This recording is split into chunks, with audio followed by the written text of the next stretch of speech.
Bismillahirrahmanirrahim. Assalamualaikum warahmatullahi wabarakatuh. Sampurasun putra-putri ibu nu soleh tur soleha, mugia urang sadayana aya dina ginanjar kawilujengan Allah Subhanahu wa taala. Tepang deui sareng ibu dinten ieu dina pangajaran basa Sunda tema 8 nyaeta miara kasalametan subtema patali marga. Sateu acan diajar urang kedah soson-soson merhatoskeun tur ngaregepkeun dina ieu materi pangajaran. Tos siap kanggo diajar? Yuk urang sakseni wae ieu materi. Naon nu dimaksud patali marga teh? Aya nu uninga? Patali marga teh nyaeta lalu lintas teh. Mobil jeung motor pasuliweur di jalan gede. Di jalan layang ge kandaraan antai-antayan. Tingali gambar ieu. Lajuna lir pagancang-gancang, muru katujuana sewang-sewangan. Di jalan raya teh kudu tartib. Kandaraan ngalaju di belah kenca, mun rek miheulaan lajuna kudu di belah katuhu. Ulah sok hayang paheula-heula ari teu perlu-perlu teuing mah. Meunang ngalaju gancang, tapi kudu ati-ati. Titenan rambu-rambu lalu lintasna, titenan ka sisi jeung ka gigir kudu tuhu deui kana lampu stopan. Di parapatan nu aya lampu stopan kudu sigap. Mun lampu nu hurungna beureum kandaraan teh kudu siap-siap eureun. Lamun hurungna lampu koneng hartina kandaraan siap-siap kudu maju deui. Tah, lamun hurungna lampu hejo kendaraan kudu gera maju. Ayeuna tingali gambar. Gambar nu kahiji tartib lalu lintas nuturkeun aturan.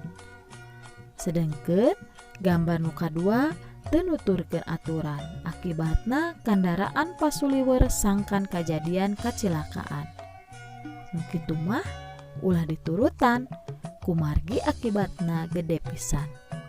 Salian ti eta, lamun lempang mapai jalan raya kudu di sisi belah kenca. Biasana sok disadiakeun trotoar. Mun rek mentas di jalan raya kudu mentas di zebra cross. Saha nu tarang hartosna zebra cross? Zebra cross teh tempat pamentasan di jalan raya. Jalan teh sok dipulas ku warna bodas sina belang, hideung bodas. Siga warna kuda zebra. Eta sababna naon pangna disebut zebra cross teh. Hati-hati mun mentas di jalan raya teh kudu luak liuk sangkan salamet. Tah, ayeuna urang ngalarapkeun kekecapan naon wae nu aya dina patali marga teh. Kahiji, jalan raya hartina jalan gede. Kadua, maju hartina ngageuleuyeung. Katilu, mentas hartina nyebrang. Kaopat, parapatan hartina simpang opat. Kalima, pamentasan hartina zebra cross.